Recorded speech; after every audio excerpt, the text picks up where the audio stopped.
तो हेलो दोस्तों, मैं वापस आ चुका हूँ आपका होस्ट और दोस्त। और आज हम लोग करेंगे बुक्स एंड ऑथर का बारे।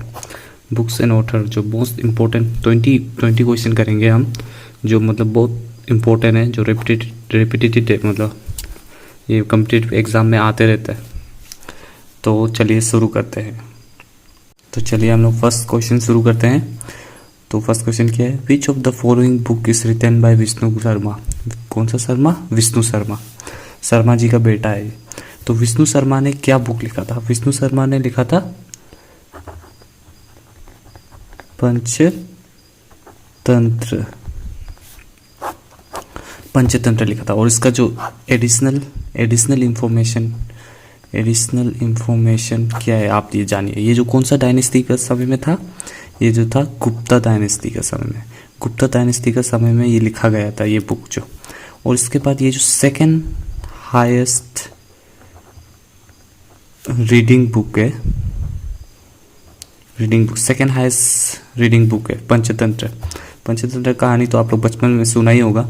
इसका फर्स्ट कौन है बोलने से? फर्स्ट हाईएस्ट रीडिंग बुक कौन सा है बोलने से आप लोगों को मालूम ही होगा। वो क्या है? Bible, Holi Bible. होली लिखना मत बोलो, होली स्पेलिंग HOL, तो वही Holi Bible. Holi spelling HOLY है। और होली ये तो अलग वाला होली हो गया, खेलने वाला फेस्टिवल वाला होली हो गया। तो फर्स्ट क्वेश्चन क्या है? Which of the following book is written by Vishnu Sharma? Vishnu Sharma ने क्या लिखा? पंचतंत्र लिखा। तो आइए अभी हम सेकंड क्वेश्चन में जाएंगे। तो which of the following book is written by Kalidas? Kalidas ने कौन सा बुक लिखा? कालिदास ने दो बुक लिखा इंपॉर्टेंट। कौन कौन सा है? एक तो होगा रघुवंशम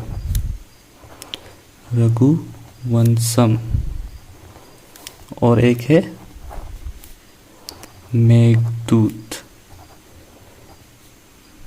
मेघदूताम।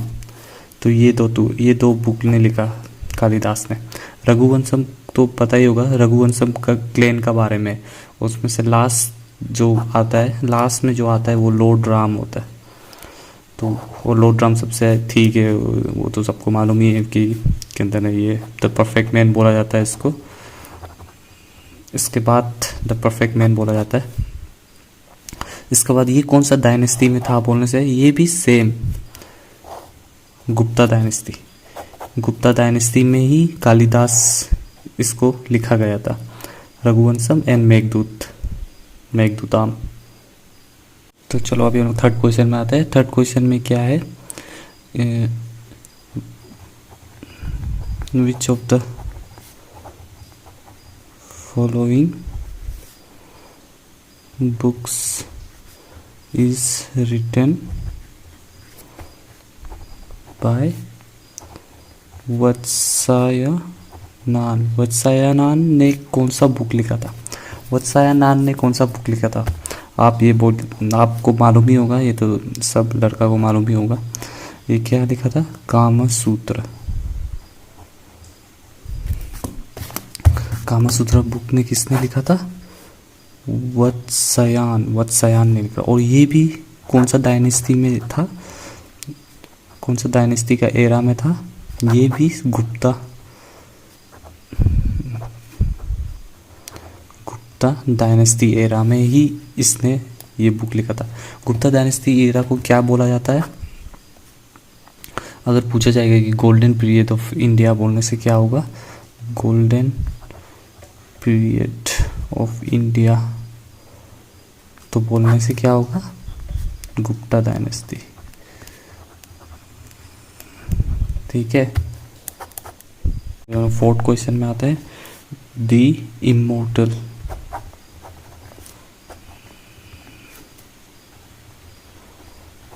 इमोर्टल्स किसने लिखा बोलने से?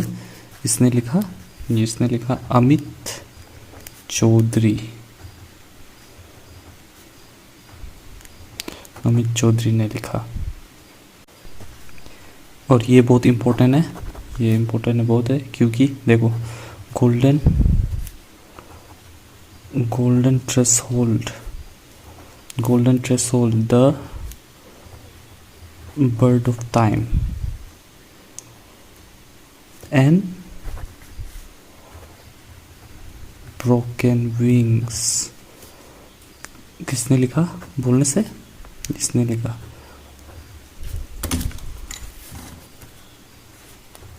सरोजनी नायडू। सरोजनी नायडू ने लिखा। 3 बुक लिखा। 3 book, golden threshold, the bird of time and broken wings. कौन लिखा? सरोजनी नायडू। सरोजनी नायडू क्यों इम्पोर्टेंट बोलने से? क्योंकि इसके साथ अलग इम्पोर्टेंट फैक्ट बहुत इम्पोर्टेंट है।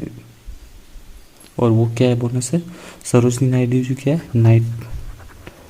Nightingale of India. Nightingale of India किसको बोला जाता है? सरोजनी नायडू को। और नाइटिंगेल ऑफ इंडिया ये टैग किसने दिया था? रविंद्रनाथ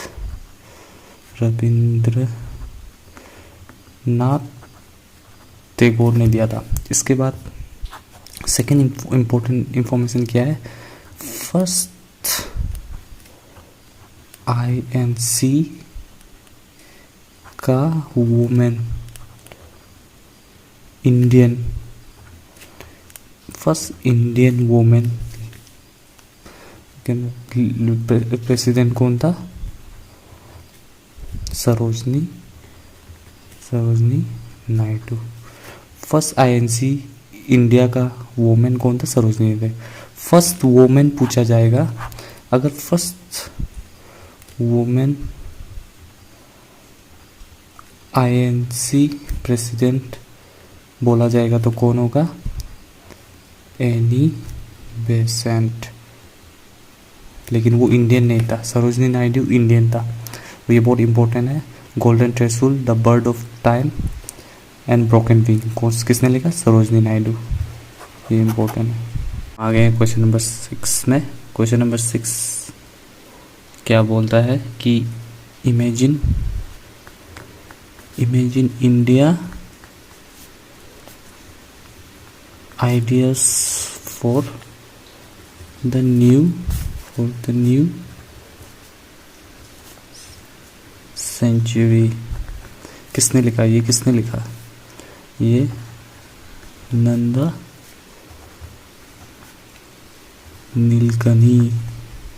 नीलकनी ने लिखा इसको। और इसमें ये बुक में बेसिकली इमेजिन इंडिया, ये बुक आप खरीद सकते हैं, अमेजोन से खरीद के पढ़ सकते हैं। बहुत इंटरेस्टिंग बुक है। इसमें बेसिकली क्या लिखा है? पास्ट, प्रेजेंट और फ्यूचर का बारे थोड़ा सा बता रहा है कि कैसा हो सकता है हम लोग का देश, हम लोग का कंट्री। वही है imagine India, the idea for new century. ये क्या है? नंदा नीलकनी ने लिखा। अब ये वाला जो बहुत इम्पोर्टेंट होने वाला है, क्योंकि देखो कॉन्क्वेस्ट ऑफ सेल्फ, ये किसने लिखा? कॉन्क्वेस्ट ऑफ सेल्फ किसने लिखा? ये हम लोग का फादर ऑफ द नेशन महात्मा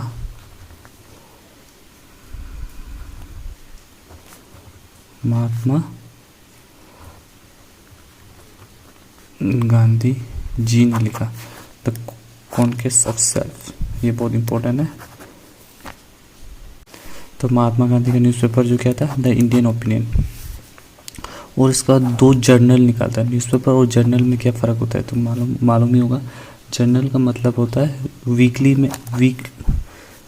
में 1 बार या 2 बार आज आने वाला को जर्नल बोलता है। तो 2 जर्नल हुआ करता था। एक तो था हरिजन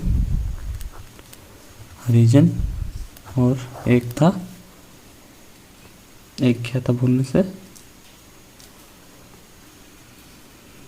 एक था हरिजन और एक था यंग इंडिया। तो ये क्या है? कॉन्क्वेस्ट ऑफ सेल्फ जो कौन सी ये बुक को कौन लिखा था? महात्मा गांधी। इसका न्यूज़पेपर चलता था एक इंडियन ओपिनियन, और ये इंडियन ओपिनियन इंडिया में नहीं चलता था, ये साउथ अफ्रीका में चलता था। ये याद रखो, साउथ अफ्रीका में ये बुक न्यूज़पेपर चलता था। और 2 जर्नल चलता था, इंडिया में चलता था, ये हरिजन और यंग इंडिया।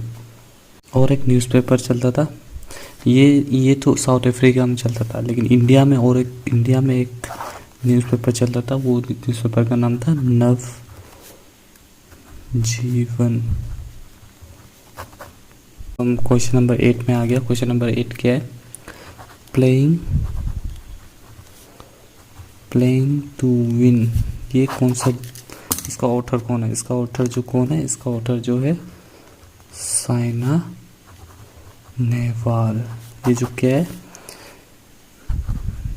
बैडमिंटन प्लेयर है।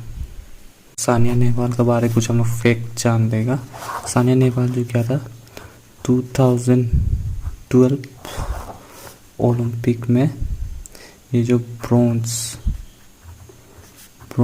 मेडल दिलाया था इंडिया को 2012 ओलंपिक में। ये हो गया इसका फैक्ट। और तो इसको और कुछ स्पोर्ट्समैन का हम लोग देख लेगा कि स्पोर्ट्समैन लोग कौन कौन सा बुक लिखा बोल के। सबसे पहले लिखिएगा स्ट्रेट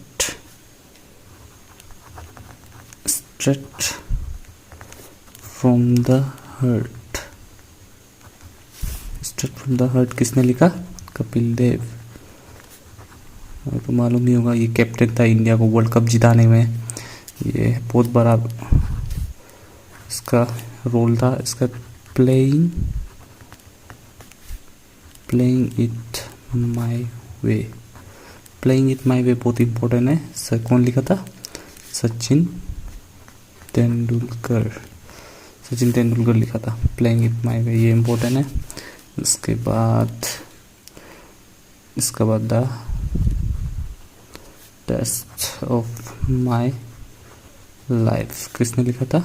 युवराज सिंह ने लिखा था। शायद ये कैंसर होने का बाद ये बुक लिखा था क्या, मुझे ऐसा लग रहा है। आप गूगल में सर्च कर लीजिए। इसके बाद और एक है, ये बहुत इंपॉर्टेंट है। ये कौन से? अनब्रेकेबल। ये अनब्रेकेबल किसने लिखा था? अपना वन एंड ओनली मेरी कॉम साहब ने लिखा था अनब्रेकेबल, ये इंपॉर्टेंट है। और उसके बाद फिफ्थ वाला भी बहुत इंपॉर्टेंट है। क्यों इंपॉर्टेंट है बोलने से, देखिए the race of my life, ये किसने लिखा था? मिल्खा सिंह जी ने मिल्खा सिंह जी ने लिखा था। मिल्खा सिंह जी ने लिखा था। तो ये क्यों इम्पोर्टेंट है बोलने से, देखिए the race of my life किसका कौन लिखा था? मिल्खा सिंह जी ने लिखा था। और इसको हम लोग निकनेम क्या है इसका? फ्लाइंग सिख, इसको हम लोग फ्लाइंग सिख भी बोलते हैं मिल्खा सिंह को। और इसके बाद ये भी है कि और ये रिसेंटली इसका डेथ हो गया था। रिसेंटली ये हम सबको छोड़ के चला गया था। 10 जून 2021 रिसेंटली हम लोग को छोड़ के चला गया था flying Sikh Milkha Singh. The race of my life. तो चलिए अभी हम लोग क्वेश्चन नंबर 10 करते हैं। क्वेश्चन नंबर 10 क्या है? फ्री थिंकर्स प्रेयर बुक किसने लिखा? फ्री थिंकर प्रेयर बुक में किसने लिखा? ये लिखा खुशवंत सिंह ने। खुशवंत सिंह। तो अभी हम लोग क्वेश्चन नंबर 11 करेंगे। क्वेश्चन नंबर 11 बहुत इंपॉर्टेंट है। इंडिया ऑफ माई ड्रीम्स, ये किसने लिखा? इंडिया ऑफ माई ड्रीम्स, ये भी महात्मा गांधी जी ने लिखा। गांधी जी, तो ये इंपॉर्टेंट है। क्वेश्चन नंबर 12 देखते हैं। क्वेश्चन नंबर 12 कौन सा है? देखिए चित्रगढ़ा गीतांजलि घोरा, ये 3 बुक किसने लिखा? ये 3 बुक जब आएगा तो सबसे डायरेक्ट दिमाग में आ जाना चाहिए कि रविंद्रनाथ टैगोर। और रविंद्रनाथ टैगोर का स्पेशल बात क्या क्या है आप जानते होगा कि उसको नोबेल प्राइज लिटरेचर में मिलाया था। कब मिला था? 1913। ये फर्स्ट एशियन था,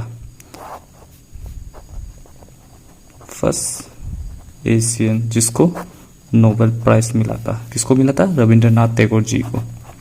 इसका ये तो मालूम ही होगा कि हम लोग का नेशनल एंथम कौन लिखा? नेशनल एंथम रविंद्रनाथ टैगोर जी को। और रविंद्रनाथ टैगोर जी और एक नाइबरिंग कंट्री का लिखा। वो नाइबरिंग कंट्री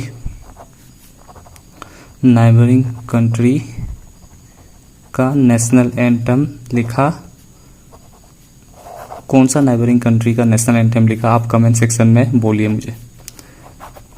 इसके बाद यही है, ये क्या है? चित्रगता, गीतांजलि और गोरा किसने लिखा? रविंद्रनाथ टैगोर। और नोबेल पीस प्राइज लिटरेचर 1911 में ये जीता था। और कौन सा बुक के लिए लिखा था? कौन सा बुक के लिए जीता था? गीतांजलि के लिए जीता था।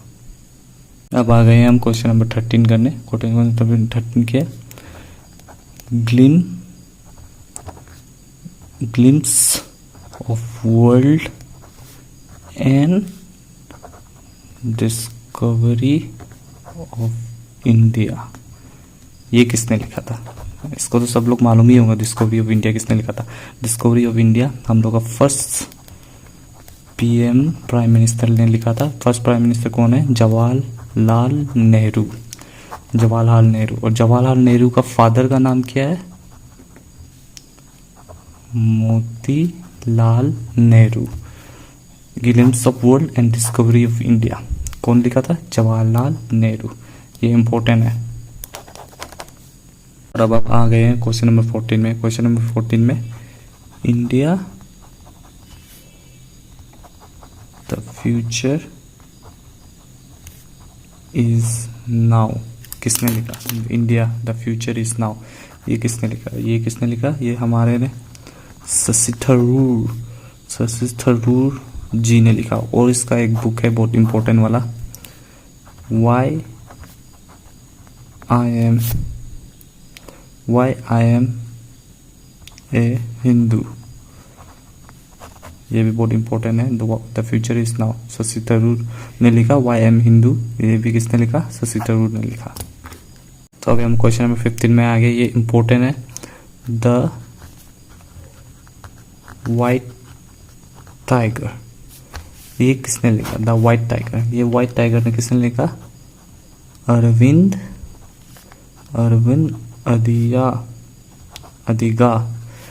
अधिगा ने लिखा। और ये इसको पब्लिश कब किया था? पब्लिश किया था 2008 में पब्लिश किया था।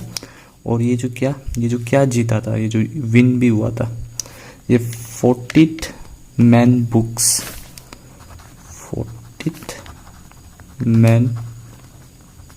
Books award. और उसी साल जिस दिन पब्लिश हुआ था उसी साल ये जीता था। इसके बाद क्या था? और आप लोग तो मालूम ही होगा नेटफ्लिक्स में इसका एक मूवी भी निकला राजकुमार राव का साथ। राजकुमार राव मेन एक्टर है और एक्ट्रेस में प्रियंका चोपड़ा था। तो ये द व्हाइट टाइगर अरविंद अधिगया 2008 में निकला। इसका बाद ये 40th मैन बुक्स अवार्ड जीता। वो भी वही साल जिस साल पब्लिश हुआ था उसी साल जीत गया। ये बहुत अच्छा बुक है, इसको पढ़ सकते हैं आप। मेरे पास है लेकिन हम पढ़ा नहीं है, मूवी देखा मैंने नेटफ्लिक्स पर। चलिए अभी हम क्वेश्चन नंबर 16 में करते हैं। क्वेश्चन नंबर 16 में क्या है?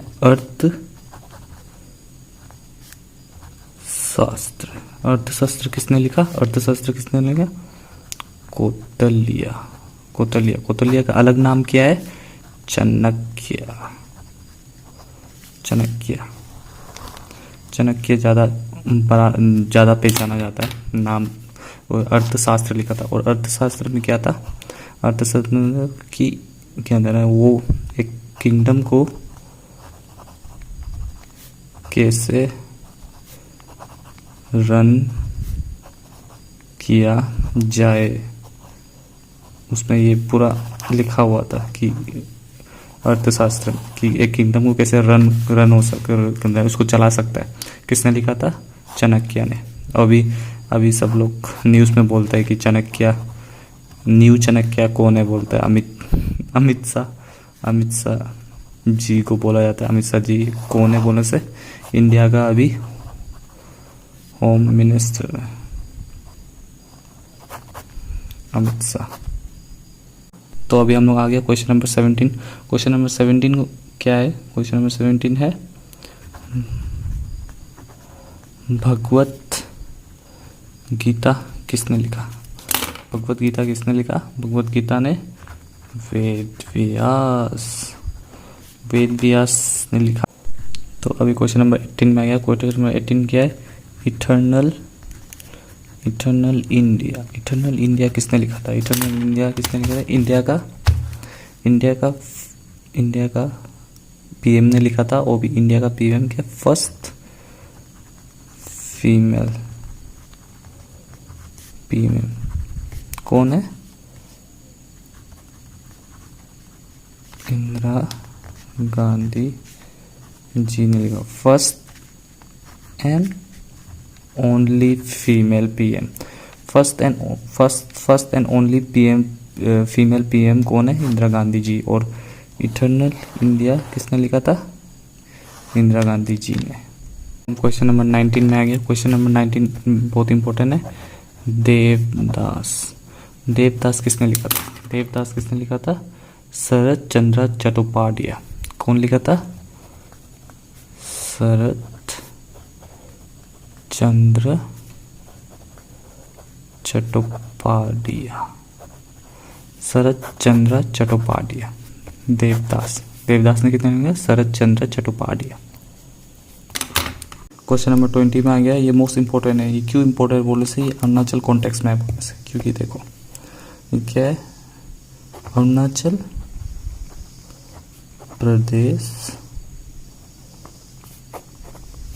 प्रदेश द हिडन लैंड। ये बुक है, ये Arunachal Pradesh the hidden land एक बुक का नाम है। और ये बुक किसने लिखा था? किसने लिखा बोलने से हम लोग को सबसे पहले नाम याद हो जाना चाहिए। मामंग दाई जी ने लिखा था। मामंग दाई जी ने। ये फीमेल है, एक फीमेल ऑथर है। और इसका बाद इसका अवार्ड देखो क्या, कितना बड़ा अवार्ड मिला इसको पद्मश्री 2011 मिला मामंग दाई जी को ये बुक के लिए। और इसको और एक अवार्ड मिला एल्विन प्राइस 2013। ये क्या? अपना अरुणाचल सरकार जो देता है, एल्विन प्राइस 2013 मामंग दाई जी को मिला। और पद्मश्री 2011 भी मिला। बहुत इंपॉर्टेंट है ये। इसके बाद यही है। और मामंग दाई जी को और एक अवार्ड मिला साहित्य अकेडमी अवार्ड 2017 में मिला। और कौन सा वो नोवेल कौन सा था? नोवेल का नाम क्या था? ब्लैक हिल नोवेल के लिए कौन सा अवार्ड मिला बोलने से? साहित्य अकेडमी अवार्ड। और पद्मश्री 2011 में कौन सा बुक के लिए मिला बोलने से? Arunachal Pradesh the hidden land. हो गया। अभी ये 20 क्वेश्चन कंप्लीट हो चुका हम लोग का। तो बुक्स का ऑथर ये सब का बारे स्टडी करते रहिए आप लोग खुद से भी। बाकी ऊपर वाला ही जाने, मेहनत करते रहिए, आप लोग क्वालिफाई हो जाएगा।